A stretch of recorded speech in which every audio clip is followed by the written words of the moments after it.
आपल्याला मठाची उसळ बनवायची आहे, मोड आलेल्या मठाची। तर बघा मी हे काल रात्री पाण्यात भिजत टाकलेले होते, कोमट पाणी करून घेतलं आणि भिजत टाकलेले होते। तर आपले रात्रभर मठ भिजले आणि आज सकाळी मी मठ परत स्वच्छ धुवून आणि या चाळणीत निथरायला ठेवले होते। तर बघा आपले मोड किती छान आलेले, बघा पूर्ण चाळीतून खाली आलेले आहे।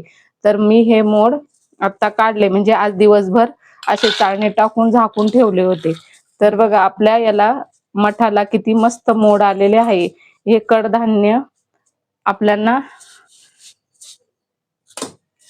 बघा, त्याच्यामध्ये मी हरभरे टाकले होते थोडेसे आणि वाटाणे पण टाकले होते। तर बघा पूर्ण किती मोड आलेले आहे। आता आपल्याला मठाची उसळ बनवायची आहे। त्यासाठी मी इथं कढई ठेवलेली आहे, बघा गरम करते। हे बघा तेल टाकते 2-3 वगळ्या। आपले तेल कडून घ्यायचं।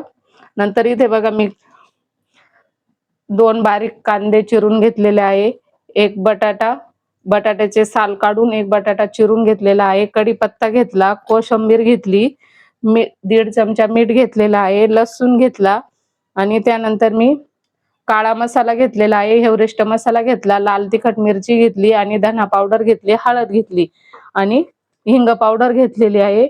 आणि मी हा घरी गरम मसाला बनवलेला आहे, गरम भाजून घेऊन आणि नंतर मिक्सर मध्ये बारीक करून घेतलेला आहे गरम मसाला। तर आपलं इथं तेल तापलेलं आहे, त्यासाठी आपण लसणाच्या या 4-5 पाकळ्या टाकू, लसूण कडून घेऊ पूर्ण। आपली मोहरी टाकायची तेलातच, आपली मोहरी तेलात थोडी कडून घ्यायची, म्हणजे फुलायला तिला कढायला टाइम लागतो, थोडा व्यवस्थित कडून घेऊ। आपली मोहरी तडतड वाजायला लागली, जिरे टाकते अर्धा चमचा, त्यानंतर मी हा कढीपत्ता टाकते।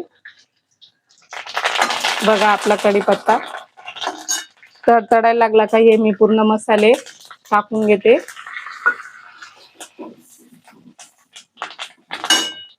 थोडीशी कोथिंबीर टाकते। आता हा कांदा बारीक चिरून घेतलेला आहे मी,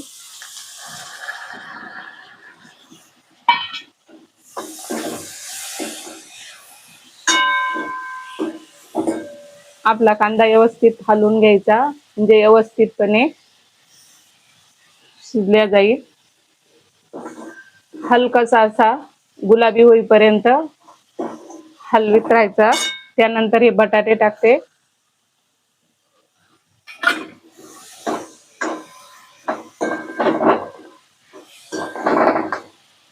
बघा आपले मसाले किती छान फ्लेवर आलाय बघा याला।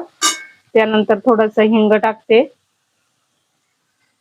आणि हा गरम मसाला वरून टाकायचा, जास्त तेलात नाही टाकायचा, त्याचा वास येत नाही।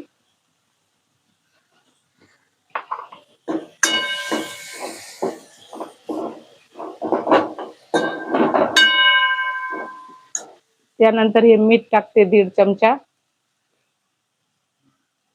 तुम्हाला आळणी खरड असे जसं पाहिजे तसं तुम्ही टाकून घ्यायचं।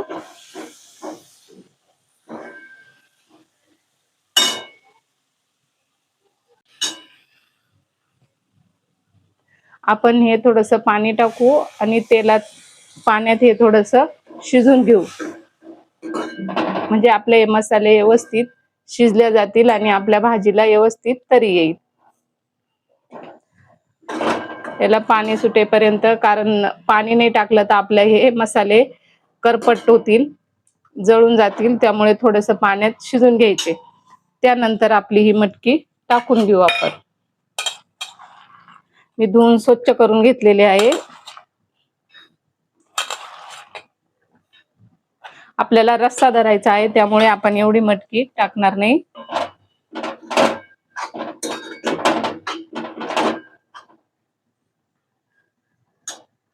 आता आपल्याला जेवढं पाणी पाहिजे तेवढं पाणी आपण टाकून घ्यायचे। तुम्हाला जेवढी रशी धरायची भाजी तेवढी। आपल्या रशीला आता उसळीला 10 ते 15 मिनिटं लागतील शिजायला। पहिलं फुल गॅसवर शिजून घ्यायची, नंतर आपण 15 मिनिटानंतर मी इथे शेंगदाण्याचं कूट करून घेतलेला आहे भाजून. तो शेंगदाण्याचा कूट टाकायचा. याला एक उकळी आणून घ्यायची आणि नंतर शेंगदाण्याचा कूट टाकायचा. आपल्या उसळीला उकळी आलेली आहे बघा. 10 मिनिटात उकळी आणून घेतली. आता आपण थोडा कमी गॅस करायचा. मंद आचेवरच आता शिजून घ्यायची. बघा मी थोडा शेंगदाण्याचा कूट टाकते म्हणजे आपला भाजी व्यवस्थितपणे होईल. नाहीतर रशी एकीकडे आणि खरी एकीकडे पाणी पाणी असं व्हायला नको.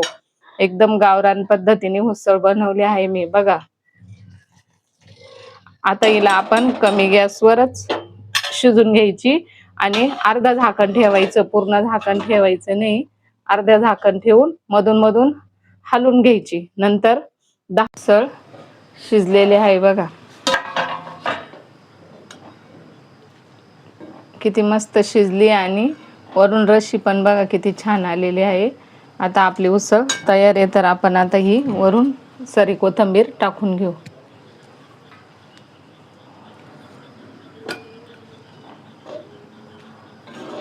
आपल्या उसळीचा कलर पण किती छान आलेला आहे बघा. आता ही तुम्ही उसळ भाताबरोबर खाऊ शकता, पावाबरोबर, भाकरीबरोबर चुरून मस्त खाऊ शकता. झणझणीत आपली भाजी तयार आहे. किंवा आपण शेव टाकून चपाती बरोबर पण खाऊ शकतो.